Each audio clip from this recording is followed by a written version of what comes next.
Hey, I'm Bubba. And I'm John. We use our questionable and sometimes traumatic childhood experiences to hopefully become better parents. We might not succeed, But listen, they're fine.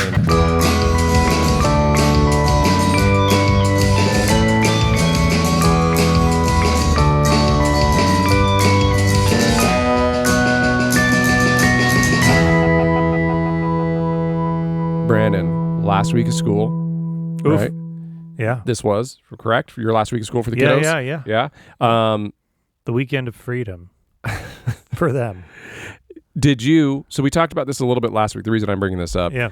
we talked about this a little bit last week. I was talking about the last week of school for my kids, all the different things you have to do, the different outings, Never and enough. award ceremonies and whatnot. Did you have any trips or award ceremonies or anything you had to do with the kiddos? Every day, and not only just like, oh, today's that thing, multiple things that literally overlapped to the point that I was on one field trip with Henry while Maggie was about to start her first grade musical performance, and my wife then picked up not only me, but some of the other moms who have TK kids and first graders to bring them from the library during the field trip back to the school to see the 30-minute performance, then back to continue chaperoning the field trip. This should be a thing at jobs.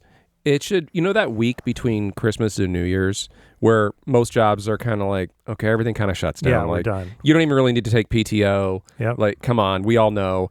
The last week of school should be like that for jobs. They should just go, we know you're fucking going to be inundated with shit, right? Stretch it out at least. Stretch it out over the second half of the year. First grade, the performances are in March. Oh, well, that's, whatever. Yeah, no, I just meant our jobs should give us a break during the week. I'm sorry. I'm misreading that. Yeah, no, I'm saying our jobs should say, listen, we know you're only going to be half tuned in for the last week of school for your kids. We're going to give you the week off. It's a full-time job. The last week of school is a full-time job. Yeah, it should be an additional vacation week for parents. Like, where do your kids go to school? When do they get out? Okay, the last week of school, you get an additional week of paid vacation. You want to start a petition or a sign-in campaign or something? Yeah. I'm currently on a medical leave, and I'd like to fight for workers. Okay. I took Henry to this library trip, and he goes to a small school, so there's like 25 kids in his TK class, which, if the listeners are not in California, TK is basically preschool. There's like daycare, paid for by the state. Yeah, to the gays who are not breeders, there's daycare for when you have a little kid and a baby and a toddler, and then they just instituted universal TK for California in Long Beach because their birth rates are down so much that the schools are going to be starting to close if they don't get their numbers up. So they're like, the way to get it up is to push in all these TK kids.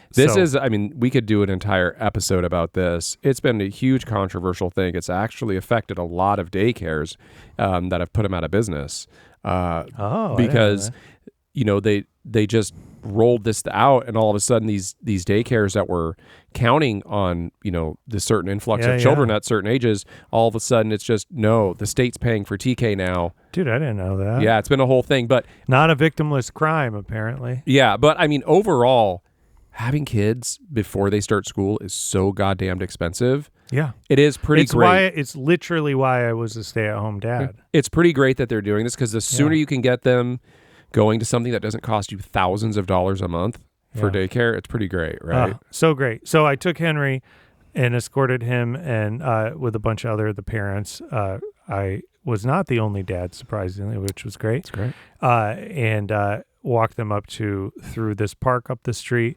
Literally, the path of walking all these kids was right in front of our house. So it was hilarious seeing our dog in the window being like, "Whoa," and everybody's like, "That's a coyote." And Henry's like, "That's our house and that's my dog." Now the kids know which house tag. Yeah. I think you can say, do a home invasion. And then took him to the library. Jenna picked us up. We went to Maggie's show, which was just okay. These kids are not very good. They should not be doing musical theater yet. They need to hold that till middle school, in my opinion. But whatever, to each their own. You got to sit through it, give a golf clap. Could have used a better choreographer, in my opinion. Maybe some of the set design. That could be you. I just didn't believe. Could be you. I didn't believe the characters who were flowers. You're the worst person to be witnessing this stuff. Yeah. You're so critical. It was funny though because they did have. The whole thing was like about gardens. It was like, how does your garden grow? And then they had a musical number for the weeds. It was like, we're the weeds. And like all the weeds were like the bad boys. Like all the kids who were like, they're like, you're a weed. Was Chaz Danger one of the bad boys? Chaz Danger was not, because he was in the TK field trip and assaulted my son in front of me. Whoa, hold on. For the uninitiated, do we need to re-explain who Chaz Danger is? You do it, John. Okay, so audience, you may not know who we're referring to right now with Chaz Danger, but you know a Chaz Danger in your life. You grew up with one. Yeah, everybody knows a Chaz Danger. If you have kids, there's a Chaz Danger with them. Chaz Danger is the moniker, that's the word. Yeah. That we use for the kid in your school. Maybe he's the kid who wears flip-flops, a t-shirt, and shorts when it's 30 degrees outside. Yeah. And he comes to school that way. And he probably has a dirt bike, and he's 6 years old. Yeah. He definitely has an e-bike. Yeah. His parents probably smoke. More than likely. His dad has let him try beer more than once. His dad probably has a manual labor job. Nothing against it at all. Yeah. But this is the daredevil. This is the dangerous kid. This is a kid who's lighting matches and throwing them in the toilet. This is a kid who's got fireworks in his pocket. These are a nicer way to say it too, John, is they have farm kid energy. And they would be perfectly fine on a farm. Sure. And I think there's a lot of these children in our country who they're not screw-ups by any means. Yeah. They just need to live and work on their farm with their parents. And their parents need to be farmers. They don't need to be here in the city. Sure. Doing city folk things They're not in the city folk. folk school. They need to be doing the 4-H. They need to be milking the cows. They need to be playing on the tractor, riding the dirt bike and crashing it in the field. And who do you think should make this determination and send these people to where they belong? Obviously, Robert F. Kennedy. Your farm. Your farm. So tell me. City. So farm. now that we know Hamlet. Who Chaz Danger is, audience. Brandon, tell us about what happened. So we've had some issues. Chaz Danger hurting my son many times, getting injury reports. It's not as simple as that because they play together. So to be like, they play together and the teacher's like, I got to keep them apart because then Henry's not listening because Chaz Danger's distracting him or is trying to stab somebody with a pencil or push somebody down or poured water on his head or poured water on this girl's head and on and on and on. Sure. But many instances where this kid has to go to the office, I've seen him go to the office, and this kid was on the field trip and Henry and him started playing. And I said, Henry, I want you to be careful around Chaz Danger. You guys get excited. And then he, you say his teacher said that then he hurts you. And he ran off with him. And then I turn around and I look and Chaz Danger did a full on Street Fighter, like two hands, chucked Henry right in the chest, knocked the wind out of him. Henry like flew up in the air, thumped on the ground, started crying, and I was like, looked around, and I was the only adult, and so I had to go up to this kid and be like, do not put your hands on people, do not hurt my son. You are all done playing with him. I'm taking you to the teacher. And I brought him over, and his teacher was like, she said, she was like, all right, you're this. And she had a like teacher assistant who kind of like took him and was like, you're with me now for the rest of the trip. Yeah. But she said to me, I'm so glad you got to see it. So you don't think I'm crazy, because there was a part of her that was like, am I nuts? Because she's sending us these messages like, I don't know what to do about it. Like, there's only so much we can do unless if it escalates to a really concerning thing. Of course, And this poor teacher's stuck with this. She's trying to teach the class, and it's like the class is so wonderful. They had their end of the year stuff. I mean, she made a video that like made me cry, and she was just like, "This." You're pretty quick to cry, though. To be fair, that's true. Anyways, so outside of that, I'm glad we saw it. I'm glad it was dealt with. And that I can report it as needed firsthand down the road. And Henry, I'm glad he's resilient and quick to recover. But that was the end of the week. and it was like, Hags, have a great summer, everybody.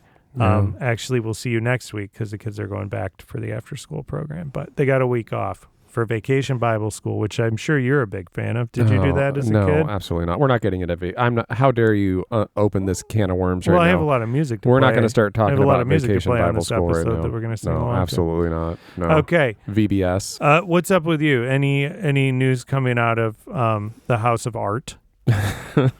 Anything coming out of the Mayor LaGuardia School of Performing Arts? Yeah, I think we talked about it a week or two ago, where I was talking about my younger son, my 7-year-old, started taking piano lessons, and we were waiting to see, like, is this going to take? I've been very reticent about signing the kids up for any sort of music lessons or anything. I am a musician, obviously, but I've heard so many.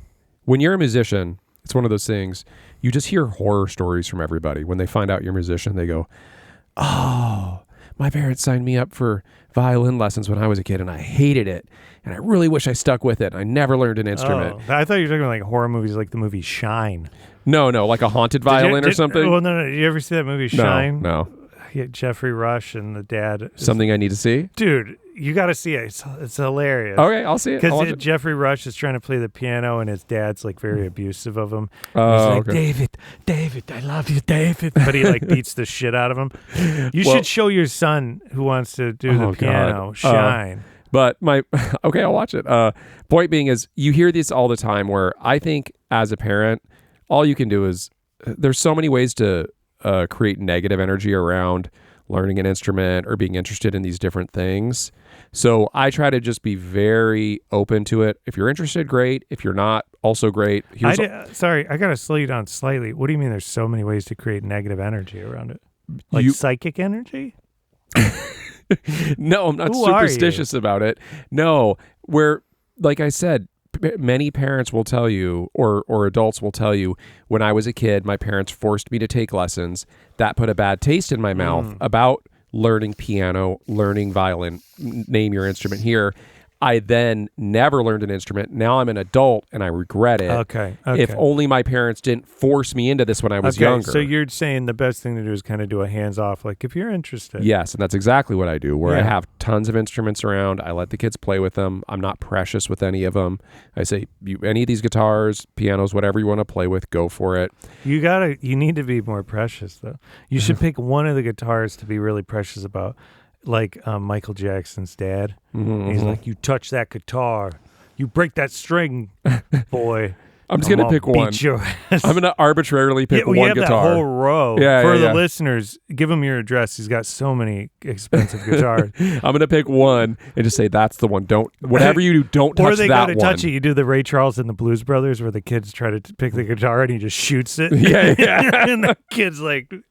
walks back out. That's really Ray's funny. Music Shop. He had the gun that was like 2 feet long on the barrel. That was like a comically large handgun. That's such a funny scene. God, we got to bring back comedically long guns. Go ahead.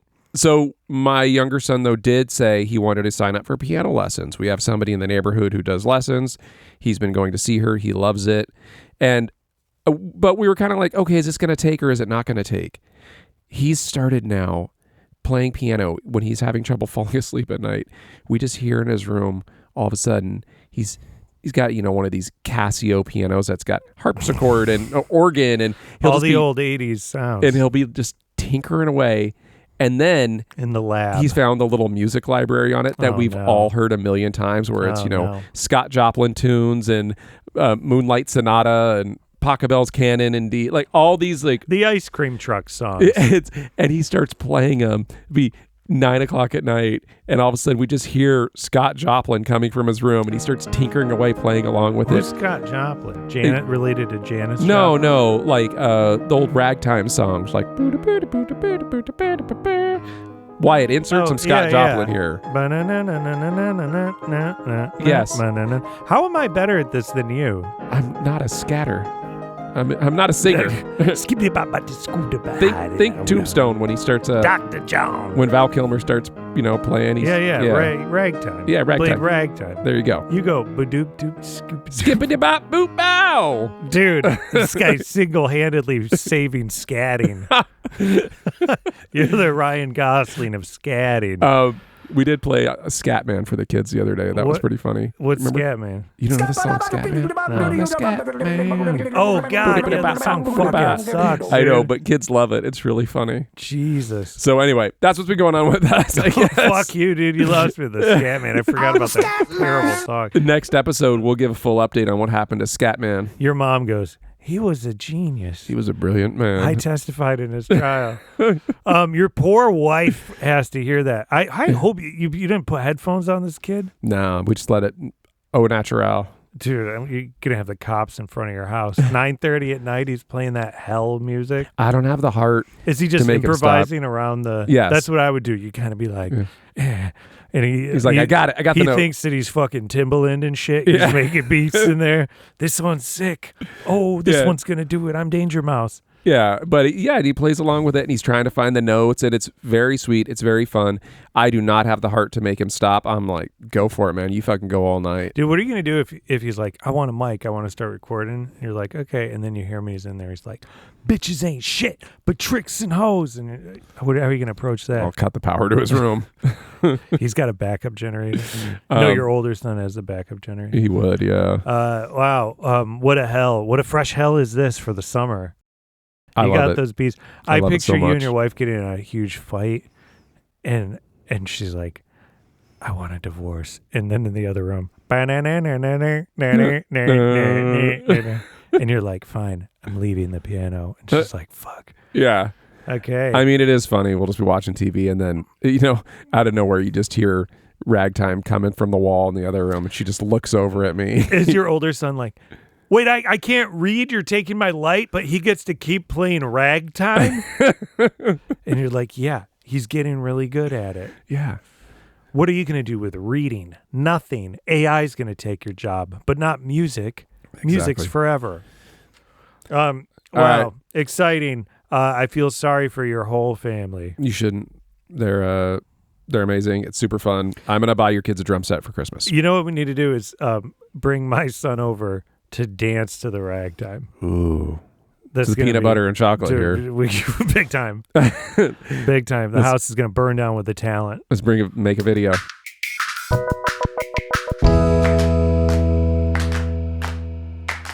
Oh, guys, we're back. We are back. As you may know, John and I have had sex with women and made children, which makes us fathers. And Father's Day is just around the corner. Now, we laugh and joke on this show about our kids. A lot of dick and fart jokes. About the kids, about the wife. And I think, frankly, we give quite a bit of praise to our wives. Mm-hmm. I have listeners write in all the way from Walla Walla, Washington, who say, your wife is an American hero. She's the one holding it all together. Wow, she's head of the PTA too. And you're retarded. I mean, they said these things to me. I think it's safe to say that both of us have married up. We married up. And we are very aware of it. And we try to give credit on this show whenever possible. If you're new to this show, I dare you to go back and listen to the episode. What's it called? My Wife Will Beat Up Your Husband. About my wife confronting this man in a restaurant who tried to steal our table. And not look back and say, boy, this is the most badass bitch I've ever met in my life. I also don't think anybody's married up further than me. Maybe David Guest and Liza Minnelli. Our wives. Oh, the only other one would be that construction worker who married Elizabeth Taylor. Yeah, probably. That guy. Yeah. Other than that, you're looking at them. Our wives are, I'm biased. Our wives are objectively exceptional people. Yeah. Both of them are fantastic. I will say your wife as well as mine. And she's well loved coast to coast like butter and toast. So, yeah, our wives are fantastic people. We're doing a large preamble here. Which is for a reason.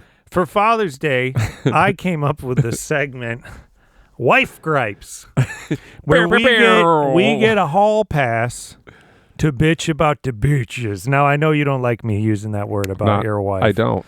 But I get to today, John. Today and today only. No. Wonderful ladies. But everybody's got a thing, and you got to live together. We do. Now, my wife has many gripes about me, which she tells everybody who will listen. And now it's time to bust some heads, John. Sure. We made lists of our top pet peeves of things our wives do that drive us crazy. And we've got this platform and we're going to use it. We're using this no, we're not giving this platform to a person of color whose voice needs to be elevated. We're keeping it to say mean things about our wives. About our amazing wives. About our amazing wives. I think next year for Mother's Day, we should turn over these microphones to our wives and let them gripe about us. I tried to, and they didn't want to do it. And my wife doesn't even listen to the show. She hears about it from her friends and coworkers. She's going to hear about this one. She's going to hear about this, dude. You're going to be in big trouble. All right. Tracy Morgan. Do you want to start off wife gripes, or do you want me to start off wife gripes? I'll start it off. I'll set the table. All right, let's do it. As it were. Hair everywhere. Now we know you got long hair. Yeah, you do. Long hair don't care, but you know where that hair's supposed to go? In the garbage. Trash. My wife will pull her hair, will kind of comb her hair with her hand. Now my wife, she'll do this, and then she'll just shake it out for the listener. Sprinkle it. I'm sprinkling like pixie dust, but it's clumps of hair. Sure. Handfuls of hair. My wife has beautiful thick hair, but she'll just put it on the floor, and I go, "What are you doing?" Now, what makes this extra gross is your boy's the vacuumer. So I'll be vacuuming with that Dyson, and I'll be looking at that thing like, God damn, did I run over a fox? This amount of strawberry blonde I got in there. Did we get a cat? What's going on here? But on top of that, it's the first redheaded strawberry blonde weave. Is that when Henry was little, I mean, up until recently, I would find him using the world's first natural floss and be flossing his teeth, and I go, "What is that?" And it would be some of my wife's hair that he found on the floor. That's too much, Brandon. And this is a family show. Gag. Yeah, that's too much. And it became this whole thing where I'd be like, "Dude, get the hair out of your mouth, Henry." And he'd be like, "I don't have hair." And he'd like try to hide it. And I'd tell her, "You got to stop with the hair. Put it in the trash can." To this day. All right, she still does it. I'm going to piggyback on yours here because one of mine is also the hair. My wife has amazing hair, great attribute of hers. She does the same thing. Runs the hand through the hair. She does it while we're in the car a lot. What? And then it just sprinkles it over the car. She sprinkles it over the car? Yeah, she'll kind of run her hand through her hair for 5 minutes and then just kind of lets it out in the car. And I'm like, what are you doing? Dude, here's the thing. What is going on here? Male or female, don't do it. It's like if I was to, here's the thing that my wife gets grossed out with me is like, I'll be clipping, I don't do it anymore. Now I go in the bathroom and lock the door like I'm jacking off, is clipping my nails. I'll like clip my nails. We're watching a movie and I'll be like, okay, I'll get out the machinery to do it. And she'll be like, yuck. Yeah. Yuck. That's so gross. I'm like, I'm putting them in a pile. I'm putting them in the garbage. What's the difference of doing that and the hair thing? Like, I might as well clip my nails. I'm going to clip my nails in her car. It's all keratin, and man. Just flick them on the ground and be like, what? How is it different? Yeah. Yeah. My wife does that. And also, I don't know if you run into this too, in the shower. I'll go in the shower sometimes. There'll be a nice present for me on the wall of the shower. The wall? Which is a big old clump of hair. Like she's smearing it like a prisoner with their own shit in the cell? I don't understand the process necessarily. I think maybe she does it so it doesn't go down the drain. I'm not sure. And she's like, I'll get this later. About half the time I go in there and there's a fucking clump of hair on the wall. And I go, what is going on here? What's the process of this? What's the purpose How did of this it? happen? So, do you have a drain where it collects hair? Because I was just going to say, I got one of those nice mushroom plug things, we have one of those too. And it's very nice because you don't have to see all the hair. You pull the little rubber stopper out and then you're still kind of like, ew, you got to pull it off. We got one of those. Why is she doing the hair? Can we call her? Let's give her. Why is it going on the wall? Right. Or do you think it just ends up on the wall like she's swinging her hair around? No. You can tell this has been gathered, and then there's a handprint around. It's all around. I think she does it as a nice little message to me, where she goes, "Hey, I was here. You'll take care of this. Love you." Catherine was here. So that was actually one of mine was the hair. So do you want to do your next one now? Okay, this is another gross one. Are you ready? I'm ready. My wife was a clean person. This is why I don't fucking understand it. And we've been over this bridge till the end of time. Is when she's a little sick, which is often. Okay. Because she eats a lot of chips and not a lot of health food. I don't think that's the reason. I think it's because she's a nurse and she's around the public quite a bit in a hospital. You don't think that it's because 40% of her diet is Doritos? It's not helping. That she'll get sick for lengthy periods of time. Like she'll get a cold and it'll be like 3 weeks. And the cold will turn into a sinus infection and it'll turn into on and on and on and on. And we're around the wheel from basically... You've been listening to too much RFK. But yeah, okay. It's protein. So when she gets sick for 3 months out of the year, she will blow her nose and, much like the hair, take that snotty Kleenex and drop it on the floor on her side of the bed. Ugh. And there will be a pile that'll accumulate over the period of the night. Yeah. And I go, can't you put it in a thing? Yeah. And I'll bring like a little trash can out. Sure. She won't use it. She'll still do the pile. And then sometimes she won't pick it up. And I'll go, like, she'll forget and she'll climb out of bed and step in it. And I'm like, this is the grossest thing I've ever seen. Yeah. Stop doing this. You got to do something about this. I don't know what to do, John. I've tried every available solution. I've bought her cans. I've tried shaming her. It's just her thing that she does. She enjoys it. It's just, she told me once when she went in college that she had a roommate who lived in the basement and they had a bathroom down there for themselves and they would be down there with their boyfriend or whatever. And Jenna went down there one time, and the trash in the bathroom was so full that it went up the wall. Like they had almost like a cube of trash. Yeah, yeah. That they, instead of emptying the trash can and the liner, it just kept going up and up and up. It was a trash Jenga. Yeah, mountain. But you know, bathroom trash is almost grosser than kitchen trash. You know, you got tampons, you got there's a lot going on in the Kleenex, bathroom. you got Q-tips, you got piles of hair. Toilet paper, you know. Yeah. And I'm like, that is so gross. She told me that story multiple times. I'm like, how can you go through that trauma? Because she's like, I would go down and empty the trash. How can you go through that and not come out on the other end and say, I'm not going to leave snotty Kleenexes anywhere, you know?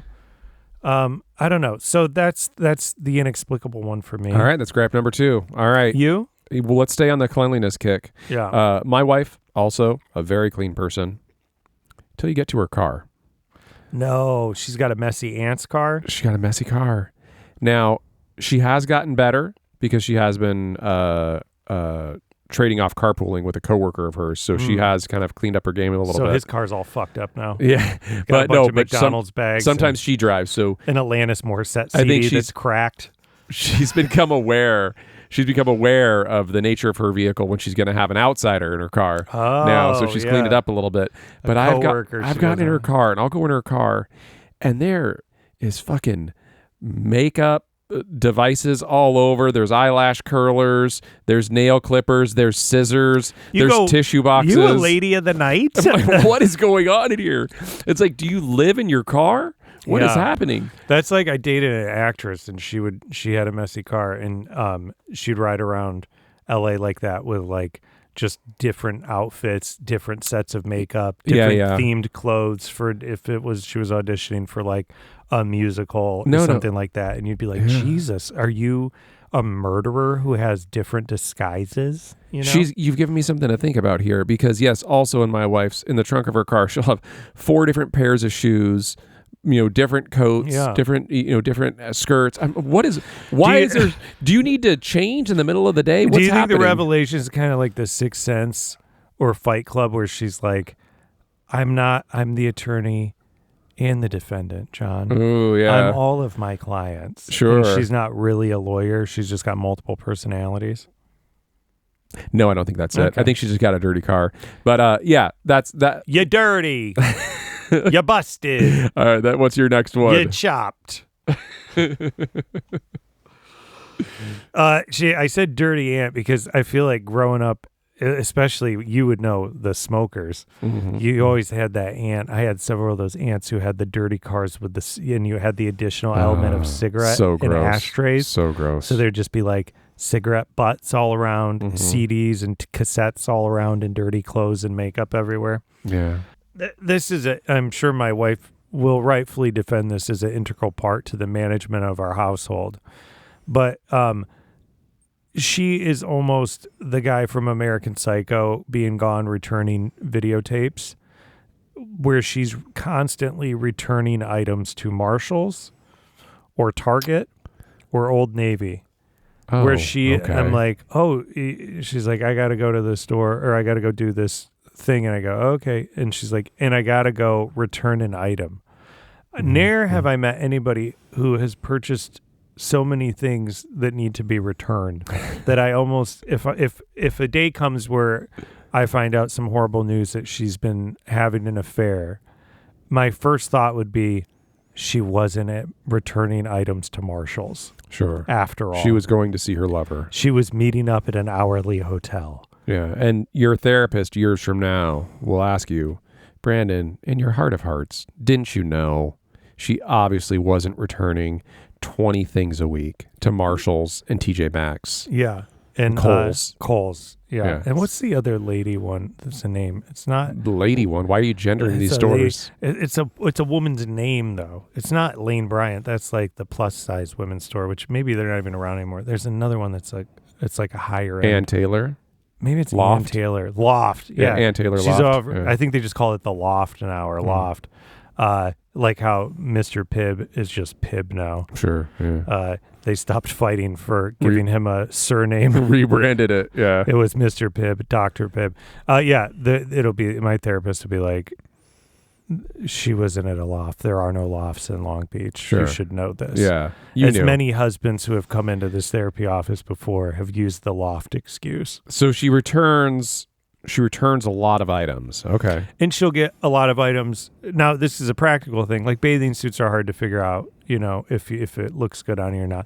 So she'll order like 10 and then she'll try them on and then just go back and return them on Amazon and be like, I got to drop these off at the Amazon return. And I know I'm breaking the spirit of this a little bit of this segment, but why does that bother you? It's not a bothering thing. It's just more of a I guess it is because it's a gripe. I mean, yeah. But I just cannot believe how many things need to get returned. I've never met anybody who's like, I have to return these many things. I think if you took the time, John, the time, and you put it all together, that time that she takes away from our family, from our children. It'd be more lucrative for her and for you just to keep the items. Just keep them. Yeah. These kids are going to look back and say, Mommy was never here. She was so busy returning items to big box stores. What's yours, John? All right, my next one. Brandon, it's no secret. We've talked about it before. I am a night owl, as are you. Oh, dude, yeah. We got a fight in it last night. Let me tell you, we had a row. I like to go to bed late. I am working on it. How late, by the way? If it was up to me, I would go to bed probably 1 o'clock every night. Oh. Yeah. If it was up to me. Yeah. But I have children. I have a job. Yeah. I have a life. I have a family. So I usually end up going to bed, between 11 and 12. My wife fucking... I think you need to say, my wife. If it was up to her, she'd be in bed by 9 p.m. Damn. She goes to bed objectively too early. So you always got to sneak into bed. Always. Like a harlot. Yeah. And I got to be careful. I'm not making too much noise because I don't want to disturb her, because she's also a very light sleeper. And now I get it. Have you thought about drugging her? I'm not saying you got to go to bed between 11 and 12 like me. Does she give you grief all the time? No, she doesn't. What were you doing out there? She doesn't. What were you working on? Let me hear that piece. No, my wife, unlike you and I, is a very reasonable person. She doesn't give me grief. No, but she goes to bed so fucking early. I just think, come on, what are you, 90 years old? Yeah, why are you going to bed at 9 need? p.m.? What is happening here? Need? Does she take something? I don't know. What do you mean? Well, let's go through her cabinet. Let's go through her medicine cabinet. cabinet. A sleep aid to go to. I mean, how do you go to? We're gonna have a field trip right now. I wish, dude. I was up till 3 a.m. last night. Yeah, like a chump. And my wife was mad. No, at you me. got kids she was in the like, morning. We got to wake up and do the beach. I don't know how you do that. Yeah. Well, I don't do it well, John, which is why I ask you to keep repeating what you said because I'm falling asleep. So yeah, that's my gripe. Party a little more. Stay up with Dad. Yeah, stay up a little later. Let's watch some more shows. You get it. We have professional wives. We do. They're getting ready for work. They're looking beautiful. looking like a snack. Professional one at that. My wife wakes up earlier than me because we're night owls, working on much more important creative work that deserves the silence of night, of moonlight. But when she leaves for work and I come into that bathroom multiple hours later, we got ourselves what looks like a makeup room for Broadway's Cats, and particularly with the hair accessories. We got the curlers, we got the straighteners, we got the hair dryers with the cords dragged all over. Now we got one of those bathrooms with 2 sinks because we're privileged. Sure. But those cords are strewn about, John, and it is my job to not step on the pokey part of the cord with my bare feet while I go pee-pee. Sure. At 10 a.m. Just kidding. I take the kids to school. It's earlier than that because it's also a job being a mother like me. But my job is also to be the gaffer on set and roll up all these electrical cords and put them away in a drawer every single day. Now, I know. So they don't get all tangled up. Now, if I was a real man, I'd probably build some insert into the drawer in my wood shop that I don't have with a steel container to put the hot curling iron in, which she says she doesn't put them away because they're still too hot. Yes. Now, I know I'm not here to solution with you on this. But I text you to give me solutions. But I will say I have a solution for this, which is I just use the guest bathroom. My wife uses the main bathroom. I just use the guest bathroom.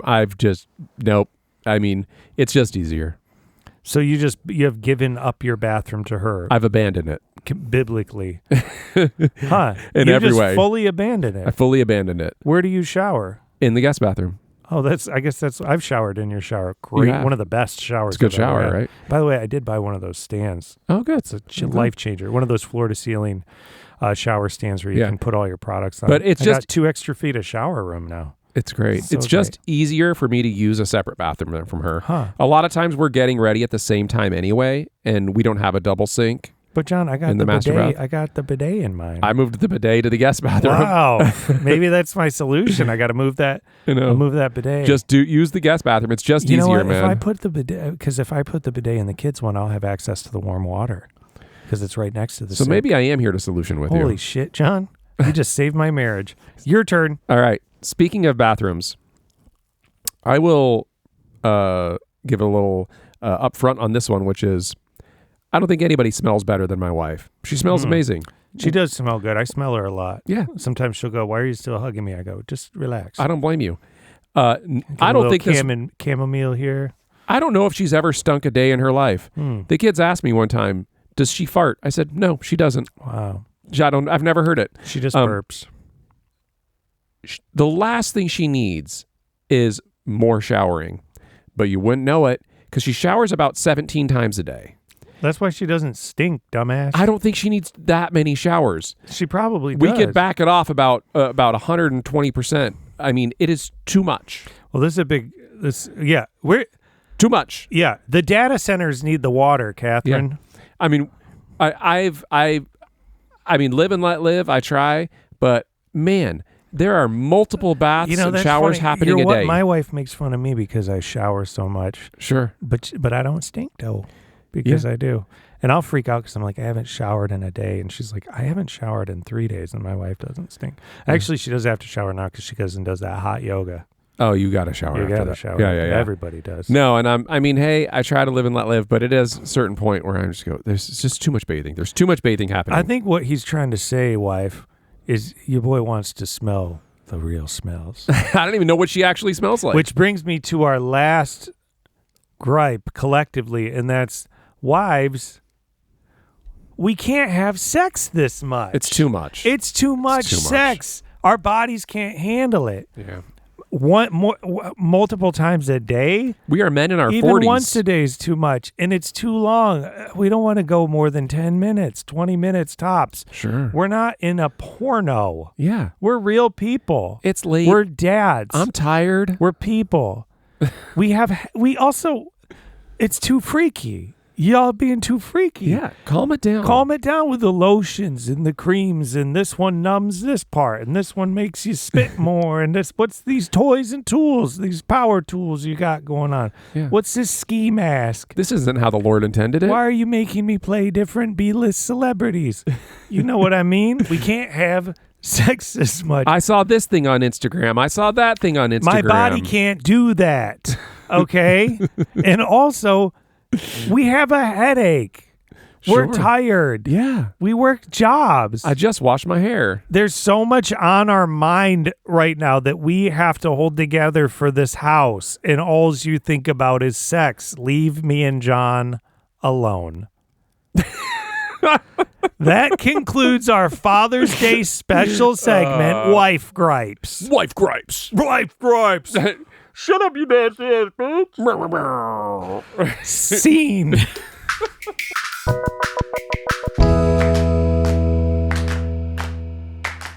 So let's keep this complain train rolling. Yeah. It's time for Gotta Go. They gotta go.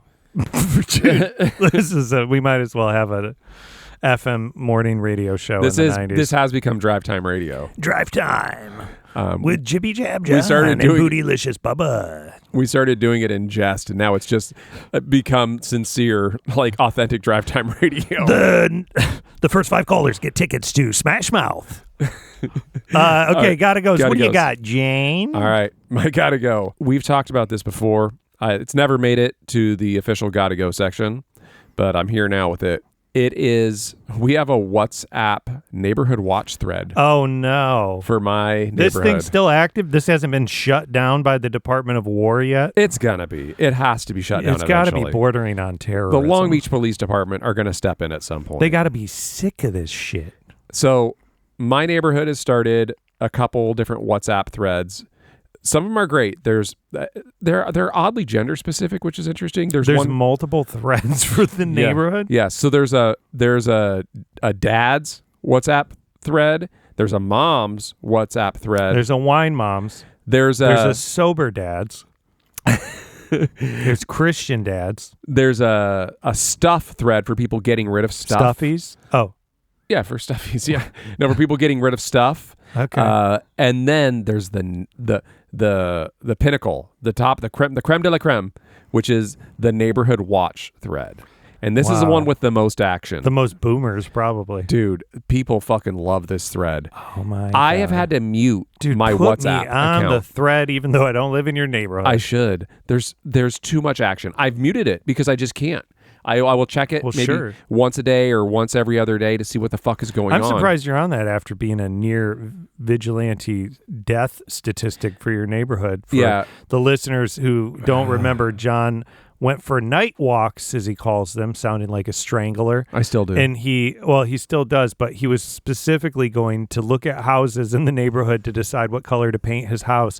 And somebody put him on the thread saying that there's this man stalking them, looking in their windows and stuff, even though you're just sitting on the sidewalk. So he dumbly continues on the walk while he's being followed by some guy in a big pickup truck. While his wife is live messaging on the WhatsApp. He's turning the corner. My husband has eyes on him, and you're walking around like a fucking goon. Ne'er the wiser. I love the artistic license you've taken with this. Now the guy's in a pickup truck. I was sitting on the sidewalk in front of their house. Lots changed. You have a hoodie on. The guy goes, he has a gun. It's like you're like the first white victim of this kind of situation. So you would have been a pinup for MAGA. This thread has gotten out of control now where it's turned into just kind of Nextdoor, the Nextdoor app, if anybody's familiar with that. The great app Nextdoor. It's just essentially cackling hens at this point. And I'm not gendering this. This is the men are worse than the women on this thread. If there is ever a homeless person within a 10-block radius of our neighborhood. Yeah, they go, what's he doing? Their photo is up on this thread. What's he pushing this cart People are through warning everybody. Yep. Whenever there's door-to-door salesmen, people go, Oh, I didn't let him in. I saw him on the Ring camera, and they put photos and videos of him on the thread. Did they What's do he Jehovah's selling? Witness? They get the Johos too? I think he's trying to case houses. I think they're trying to do they always do, enters. and I always feel so bad for the poor immigrants who are just got here and they're putting those little like tree landscaping. Oh, yeah. They got the whole bag full of them, and then I'd see on the old Nextdoor app, they're like, I think they're working for a crime syndicate. I'm like, lady, this shit doesn't fly in my neighborhood, Brandon. Dude, these OG motherfuckers, Karen hive of Nextdoor. They start posting. They started looking these people up. They go, oh, I looked up the company he works for. I was looking for his image. I don't see his picture on the website. I think he's casing houses. These guys were here last week. I don't think they're selling solar. I think they're going to do some breaking and entering, some home invasions. Are people still casing these days? What has ever happened in this neighborhood that makes you guys so fucking nervous? Well, we live in a nice neighborhood.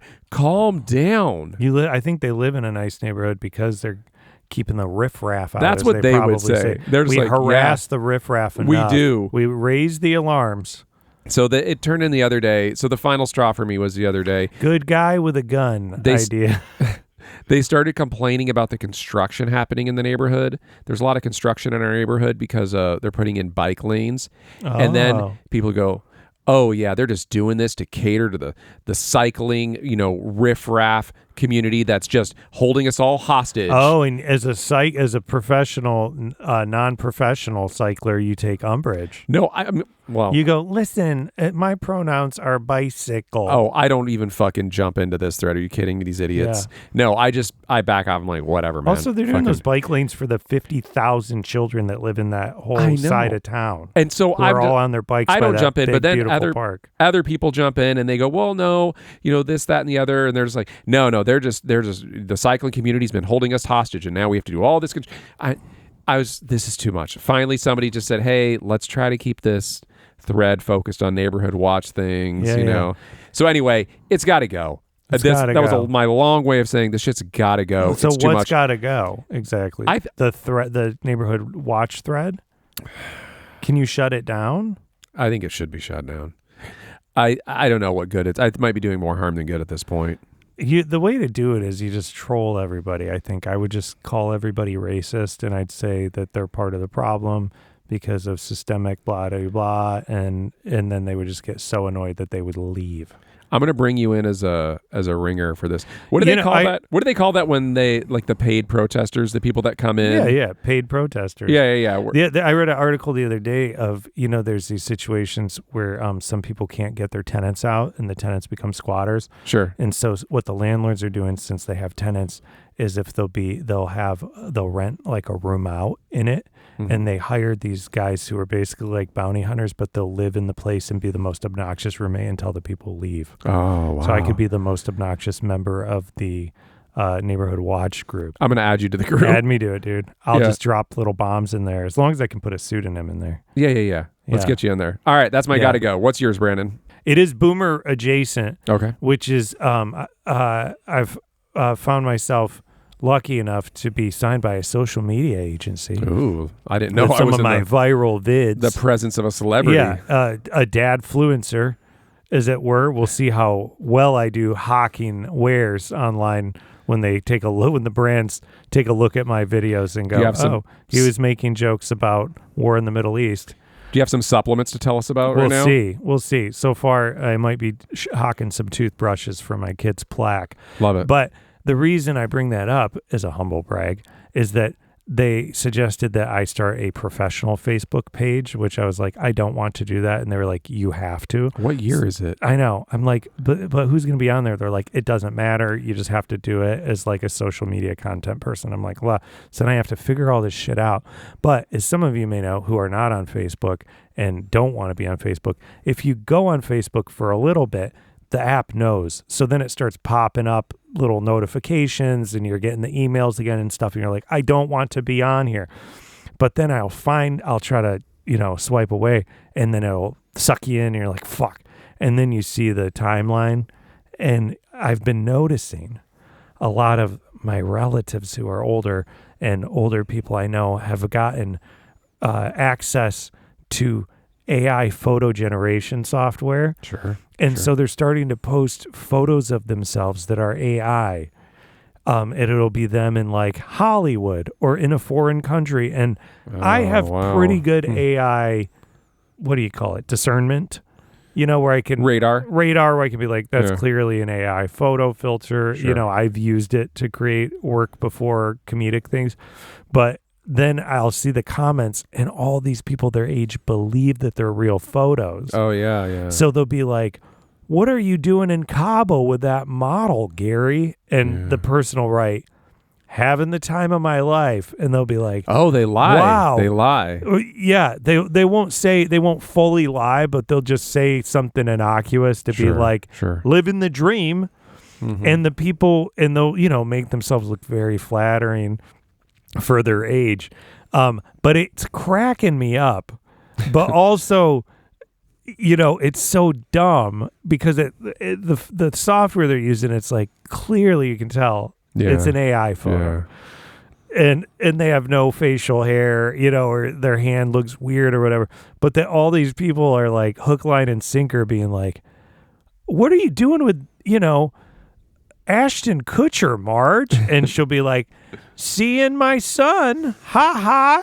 Yeah. Or he's my son's friend. They all think maybe my boyfriend. Oh, I figured this out, but my other friends don't know about this and yet. I think maybe they were just like, well, I'm not going to comment or whatever, and I'm just going to post the picture. But then you see like, update, they changed their profile picture because they definitely were like, it's working. It's getting some clicks. I might get some of this young tail.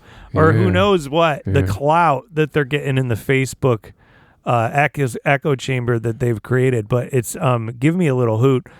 Obviously, there's no political implications here that we need to be worried about or concerned for these older people who believe anything they see. Not at all. I can't imagine any issues. It doesn't necessarily have to go, but it's got to go.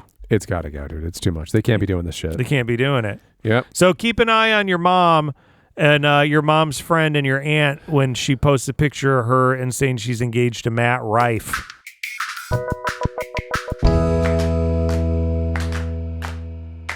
We're back with recommendations. Brandon, you want to go first or second for recommendations? You want to go second. Okay. I am going to recommend a movie. It's not a new movie, but Father's Day is coming up, and I thought I'd recommend a movie that we just watched this past week with the kiddos, and I thought it was befitting of the holiday, which is the fantastic Mr. Fox. I haven't ever considered that a Father's Day movie. The Fox is a family man. He's a father. He's a husband. And maybe it's been a minute since you've seen the movie. We should preface, this is a movie that's about 15, 20 years old, directed by Wes Anderson. It's a stop motion animation. 2009. Based on a Roald Dahl book, starring Bill Murray, George Clooney, Meryl Streep, many others. Jason Schwartzman. I love it. It's a great family film. It's also just a great film, and it was all done with stop motion. So good. I mean, you've seen this movie many times. Many times. I believe you've mentioned it before as it's one of your favorite Wes Anderson movies. I'd watch movies. it at the drop of a hat. I hadn't seen it in a long time, honestly. Yeah. Did you know, real quick factoid about that movie, they did not record the sound of the actors in a normal sound studio. They recorded it in the environment that they were in. So when they were underground, they had them in a hole that they dug in the ground to talk to each other. That's so funny. It would sound exactly like you're underground. That is funny. But that does almost remind me of when you hear about actors doing method acting and you go, was it worth it? It was, because you can tell when you listen to their voices, it does not at all sound like a big budget movie where it's like everything is perfect. There's all these beautiful audio imperfections of like them running through water and stuff like that. Listen, I love it. I'm in for it. I was going to critique it a little more. It's all like Foley sound, which is an old-time word where they're not using the special sound effects. Oh, no, I have a friend. We've never talked about it. I have a good friend that's a Foley artist. Wow. He does that. It's his job. He's got to be out of work now. No, he's still doing it. And I've gone to visit him at the studio before. It's so fun. And it is. I love that. It is such a cool art form. And I've watched them do it. And man, it is so impressive. Yeah. So anyway, yes, this is a great movie. I did think of it as not a Father's Day movie. It's not, celebrating Father's Day, but it is a husband and a father struggling with his role in life and where he's at in his life, where he's trying to, I mean, it's pretty literal, where it's, this fox is trying to domesticate himself for his family. And but he's also trying to outrun his instincts. He is. And hilarity ensues when he can't rein it in, right? When he can't stop trying to catch foxes, or trying to catch chickens. Yeah. And the farmers are coming after him. And it's there's a heist element where it's like, I just need one more score. Exactly. And his wife's like, you got your tail shot off last You're time. Stop a father. doing this. You're a husband. We're trying. We just bought a new home. Mm-hmm. Like, you got to rein it in. And so I thought it was a very sweet movie. My kids are at the age now where they both watched it and loved it. It was very funny. They got all the jokes. Yeah. We don't need to belabor the point. I'm sure many people have already heard of this movie, but if you have kids, I highly recommend it. I think the kids love it, and you will appreciate it on another level. I saw this movie without kids before I had kids, and I appreciate it. I remember it came out on Thanksgiving, and I saw it with my parents and my sisters back when I lived in Chicago with my ex, and it was one of the most memorable movie experiences I had with my adult family, and it was so watch good. It with the kids; they'll love it. It's so fun. Yeah, I think I tried to put it on when they were just like 2 and 4. No, too early. I think too now's early. the time, especially because my daughter Maggie's so melancholy. She'll get that kind of melancholy. Dude, the Jason Schwartzman kid character is so funny. Dude, that Jason Schwartzman kid is your older kid. He kind of is. When I saw him, oh my God, I couldn't. When I was at your pool party a few weeks ago and everybody was partying and he was over there reading, I was like, who does he remind me of? And it was Jason Schwartzman in that movie. Yeah. Well, we rented it from the library. My lovely wife rented it from the library. Your lovely, smelling nice wife who showers too much. She smells so good. Okay. What does she smell like exactly? It depends on the day of the week, man. Estee Lauder? I can't fucking... Like a essential oil? No, it's always different. She's always trying different things. She keeps me on my toes, Brandon. Wow. This is why things will never get old. Well, maybe she should lay off on the sex in you.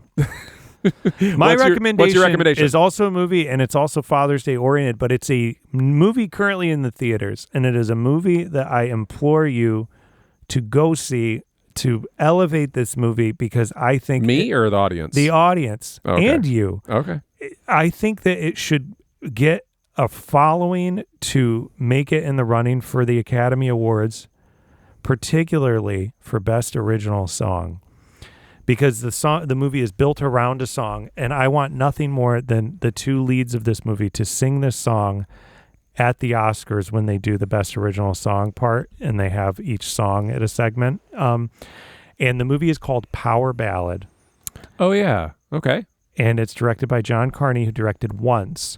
And he hasn't done a whole lot of movies. And it's a Irish-American comedy. And it's starring the great Paul Rudd and Nick Jonas, who's one of the Jonas Brothers. Mm-hmm, mm-hmm. And the premise is Paul Rudd plays a rock musician who is touring around the world, and he met an Irish girl and he fell in love. And his rock and roll career ended and he became a family man, and the movie opens while he's playing weddings. He's in a wedding band. And it happens to be that Nick Jonas plays a version of himself. Goes by his name, but he's a guy that used to be in a boy band with his brothers, and he's trying to strike out on his own, and he's not making it. Mm-hmm. But he happens to be a guest at one of these weddings at an Irish castle because he's friends with the groom, and the groom's like, hey, to Paul Rudd, do you think my friend can sit in and do one song, please? And Paul Rudd's like, sees that he's this famous guy. He's like, no, man, we don't really do that. And he's like, please. And the band's like, come on, dude, let him do it. So he does one song. They do a Stevie Wonder song, and they totally vibe together. Yeah. And he's like, this is great. Like, this guy's cool.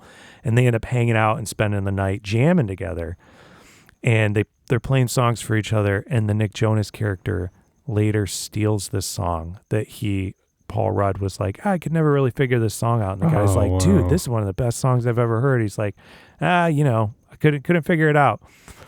6 months later, Paul Rudd, who I should say, I have never seen myself as a newly middle-aged man so reflected back to myself on screen cringe of like Paul Rudd still trying to be cool, still trying to be rock and roll. And there's this huge father element to the story because his teenage daughter is just kind of like, he cannot connect with his teenage daughter. Okay. His daughter doesn't say it, but she's just kind of like, you're a washed up guy. And he's like, I got it. I still got my original song. Something's going to happen, you know, and he's still got his kind of rocker outfit, but he's so sad. Sure. He's at the mall and you're just like, I've been the guy at the mall getting rung up by these young people. Sure. And it's done so, I mean, it's so fucking funny, this movie, and it has so much heart. And he hears this song played in the mall and he's like, that's my song. And he goes to his wife and he's like, that's the song. I wrote that song. She's like, I've never heard you play this song. His daughter's like, I don't know the song. He's like, I played it. She's like, have you recorded it? And he's like, I'm sure I did. And he goes through all the stuff. He can't find it. He's got no recourse. His band's like, I don't know if you did. I think maybe I heard it, but I was fucked up and drunk. And he's like so pissed, and it starts to ruin his life and drive him crazy. So then he sets out. I'm not going to spoil it, but the big finale is he and his like loser friend from Ireland set out to LA to confront him while he's got a show at the Forum. And it's one of the best, like, hilarity ensues, Billy Wilder style third acts, but it's got this musical element. You know, it's easy to make me cry, John. I definitely cried. Sure. There's also so many hilarious songs that Paul Rudd like wrote that's like his 90s songs that are so fucking funny that sound like he's doing a Sheryl Crow album. We saw it with a full house. It was like it was a fucking crowd pleaser. Like, people were cheering, people were clapping. I haven't had a movie going experience like this in over a decade. It was so fun. It was power ballad. You got to go see it. I'm not being paid to see this. It sounds like you're being paid to see it. I was over the moon for this movie. I'm just kidding. Dude. I think that's great. And their song is so funny that I really hope. I don't think maybe it'll get best original screenplay or something, but I feel like it could totally be overlooked. But if it gets enough people, I'm like, it'll be so funny to see them do this fucking hilarious song at the Oscars. All right. Love it. Great recommendation. Okay. Brandon. Yeah. We got to shout out some folks. We got to wrap this up. Oh my gosh. All right. Shout outs. Who we thinking here, Brandon? My friend Darwin Gray. Okay. I want to take a minute. I know Darwin. You know Darwin. I know Darwin. Okay. Darwin is a friend from Long Beach who now lives up north, and he's a friend in real life. And I met him because he was a close friend of my sister's. Yeah, that's when I met him. He was was and still is a legend of 4th Street. Gay does not begin to describe him. Okay. He is on a level of gay that many not only fight for and strive for creating the mythology around, but he lives a life that is one part Dorian Gray, one part R. Crumb, one part John Waters, and with a little bit of occultist Aleister Crowley. He lives in an antique Victorian haunted manor. Of course he does. The thing about him, as serious as Darwin Gray is, and you can follow him on Instagram, darwin.gray, is he is one of the first people that I really got to roast on the internet. And he thought it was so fucking funny that he encouraged me to get back to my comedic roots and was like, Bubba, darling, you're so funny. Mm-hmm. And I had no idea, but he messaged me recently and was like, I've listened to Telephone Stories. You're in my old Michael Jackson Serious Journalism podcast at least 5 times. And he's like, I'll listen to it like once a year, and it's one of the best things I've ever heard. But then he messaged me. That's very flattering. And said, and I've been listening to Listen, They're Fine with you and John. And he said it's one of the funniest shows he's ever heard. And he said, as a gay, it makes me so glad that I don't have children. But it did speak to our show that he finds it funny, even as a gay. I am shocked. But he is such a darling and so sweet. And I have to say, if it was not for the encouragement from you, Darwin, many years ago, I probably would not have pushed through to where I'm at now, making fun of my children online and having this show with John, because you made me feel like my own life had value for comedy, not just writing about made up things. So Brandon's going to shout you out, but Jenna may have a bone to pick with you. Sure. My wife is always Jenna. She doesn't listen to the show. Darwin does. Darwin's my real wife. I met Darwin at your sister's house back when they both lived in Long Beach, and he was great, man. He's what my mom would call a trip. I love chatting with him. That Darwin's a trip. Yeah. You know who we didn't shout out on this special Father's Day episode? Our fathers. Oh, yeah. Mine's dead, though. He's not listening. In spirit, just because he's passed. Obama detractor, Burt Randall Ogborn. Can I tell you a quick anecdote about my dad, John? Sure. I mean, we're already, for Father's Day, far into this episode. My little sister, who's in animal rescue, has began, among many projects she has as an undiagnosed ADHD person, started making her own rings that you can put the ashes of a loved one in. Okay. And she asked me if I wanted to make one of these rings of my dad's ashes that I could wear in remembrance of him. And I said, yes. Sure. Can you do different colors? And she showed me them. And I said, can you do very specific colors? And she did.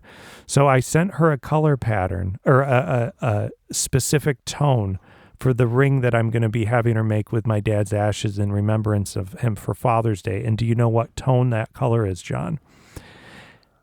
Take a guess. I'm guessing MAGA red. It is the skin color exactly of Barack Hussein Obama. Oh, my God. So I'll have them both with me. He's going to haunt you, dude. He would find it so funny that I'm trolling him in death. Go ahead, John. I thought you were going to say, like, Trump's orange skin color. Oh, his makeup color? Yeah. It would be the hands of Trump that they keep covering up with makeup from his multiple strokes. A shout out to my father, who is still with us. And has been heavily featured on this show. It could be featured more if you ask me. Yeah, well, I'll call him up again in the future, and we'll get some more recordings. We got to get more. He's got more stories for us. But John Sr. Yeah, shout out to John Sr. John Sr. for this the Father's Senior. Day. He's a great guy. What's he up to these days, do you think? He's living his life, man. Living the dream. Dude, I hope you find some AI photos of your dad living the dream. Be him in Egypt or something. They go, what are you doing with Ted Nugent on a camel? With the members of ZZ Top. I mean, we would be remiss if we didn't shout out our wives at the end of this episode. We did some wife gripes. I think we're both some gonna wife have bashing to make up for this a little bit. We love you, wives. Without you, we couldn't be fathers, and we couldn't get laid. Listen, They're Fine is produced and edited by Wyatt Gray. Original music by John Ahern. John's Instagram is @JohnAhernMusic. You can find Bubba's Inappropriate Parenting on Instagram @BubbaOgborn, and you can find our recommendations linked in the show notes. If you have questions or topic suggestions, our show email is listenthey'refine@gmail.com. And you can find us on Instagram and TikTok at listenthey'refine. Yeah, we got our TikTok up and running again. Yeah, we're back with Larry Ellison. We're back on TikTok. If you made it this far without calling Child Protective Services, please leave us a 5-star review. It helps other questionable parents find us. Seriously, leave us a review. It helps. Share the chaos. Tell a friend. Tell your therapist. Tell anybody who needs to feel better about their own parenting choices. Hit subscribe so you never miss an episode.